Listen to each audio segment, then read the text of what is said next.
Hello, my name is Jessica Goldrick from McMahon Goldrick Solicitors, and I'm going to talk to you today about claims arising from cerebral palsy in Ireland. Birth injury cases for children who suffer cerebral palsy during the course of their birth and neonatal period are among the most difficult and distressing cases that come before the courts in Ireland. Cerebral palsy is a term used for neurological conditions affecting a child's movement, which can be caused by complications before, during, or soon after delivery. A child with cerebral palsy will often have difficulties with muscle control and tone, affecting movement, posture, and coordination. The child may have difficulty with feeding, swallowing, and speech, lack of bladder and bowel control, or sensory impairment. Depending on the severity of the child's condition, their cognitive ability may also be affected. There are three main types of cerebral palsy. Spastic cerebral palsy is where children have muscle stiffness and muscle weakness, which affects their range of movement. Limbs can be affected on both sides of the body or on only one side. It is the most common form and affects up to 80% of people with cerebral palsy. It's caused by damage to the motor cortex. Dyskinetic cerebral palsy is where children tend to make involuntary movements because they find it difficult to control their muscles, which change from floppy to tense. Speech and hearing may also be affected, and this is the result of damage to the basal ganglia in the brain. And lastly, ataxic cerebral palsy is where children find balance difficult and their movements are uncoordinated. Speech may be irregular and hand movements may be shaky. This is as a result of damage to the cerebellum. It is not uncommon for people with cerebral palsy to have a combination of two or more of these types. So what are the causes of cerebral palsy? In the great majority of cases, a child's cerebral palsy was not caused by their birth. However, cerebral palsy can result from events during the delivery process and early neonatal period. Complications that cause cerebral palsy include a bleed within the brain, lack of or limited oxygen supply to the brain, placental abruption, a difficult or premature birth, the mother suffering from an infection during the pregnancy, or failure of a medical professional to diagnose conditions like hypoglycemia in the mother during pregnancy. When a baby has suffered oxygen deprivation at the time of its birth, this may result in hypoxic ischemic encephalopathy, or HIE, which is also known as intrapartum asphyxia, which causes damage to the baby's brain. It is estimated that about 9 to 10% of cases of cerebral palsy is caused by HIE. And one of the most reliable ways of finding out if a baby has suffered a lack of oxygen, hypoxia, is through an umbilical cord blood test immediately after its birth.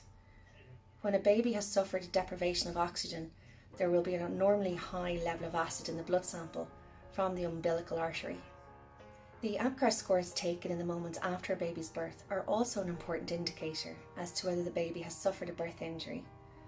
These scores are carried out by the medical staff at 1 minute, 5 minutes and 10 minutes after birth and record colour, pulse, grimace, movement and first breath. If the baby's APGAR score is still low at 5 minutes, this can be a sign of HIE, as are seizures and a necessity for resuscitation. If your child has suffered cerebral palsy as a result of medical negligence or a lack of medical care, you may be able to bring a claim. To be able to bring a claim, you must be able to prove the following. Firstly, the breach of duty, and that there was a breach of duty of care owned by the medical practitioner, and that breach of duty caused the injury in question. And secondly, that the medical practitioner in question is proved guilty of such failure that no medical practitioner of equal specialist or general status and skill would be guilty of if acting with ordinary care. This may include failure to deliver a baby quickly enough or perform a caesarean section, failure to appropriately monitor the baby's heartbeat and correctly interpret and monitor decelerations on the CTG trace, failure to appropriately administer oxytocin and syntocin used to induce or accelerate labour, failure to respond appropriately to the umbilical cord being caught around the baby's neck, failure to diagnose conditions such as vasoprevia and preeclampsia during pregnancy, failure to provide proper treatment to the baby once it's been born, failure to competently perform resuscitation or manage ventilation of the baby after birth, failure to diagnose and competently treat hypoglycemia in a newborn baby, or failure to provide neonatal therapeutic hypothermia, otherwise known as cooling treatment. If you instruct a solicitor to investigate the circumstances of your child's birth, your solicitor will obtain at least one medical expert report to establish whether the injury arose as a result of the hospital or care provider's negligence. The speciality of the medical expert will depend on the nature of the injury. You may require multiple reports from a range of doctors, including an obstetrician, a neuroradiologist, and a neonatologist. Once your solicitors have obtained at least one supportive liability and causation report, they can issue court proceedings. Proceedings for catastrophic birth injury claims are typically issued in the High Court. Birth injury claims can be brought by a parent of the child, acting as a next friend up until the child's 18th birthday. Thereafter, the individual has 2 years to bring a birth injury claim in their own right. The person bringing the claim is called the plaintiff. Your solicitor will obtain medical reports from the child's treating doctors, for example from the GP, paediatric neurologist, and rehabilitation consultant. These reports are obtained for the purpose of detailing the child's current condition and future prognosis from a medical perspective. The third category of reports is what is referred to as quantum reports. These are the reports which your solicitors will use for the purpose of calculating the bulk of the value of the claim for compensation. Your solicitors will instruct a number of experts to assess the child's current needs and what their needs will look like moving into the future. Quantum experts can include physiotherapists, occupational therapists, care consultants, speech and language therapists, housing experts, assistive technology experts, vocational assessors, psychologists, and rehabilitation consultants. Those experts will make a number of recommendations to help the child live a more independent life in the future. Finally, an actuary will review all of those quantum reports to calculate the total value of those future recommendations. The costs that have been built up to date will also be included in the claim.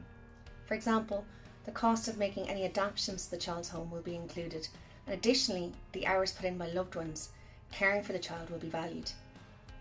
If you've been successful with your claim for compensation, then the child may receive a lump sum payment or an interim settlement or periodic payments.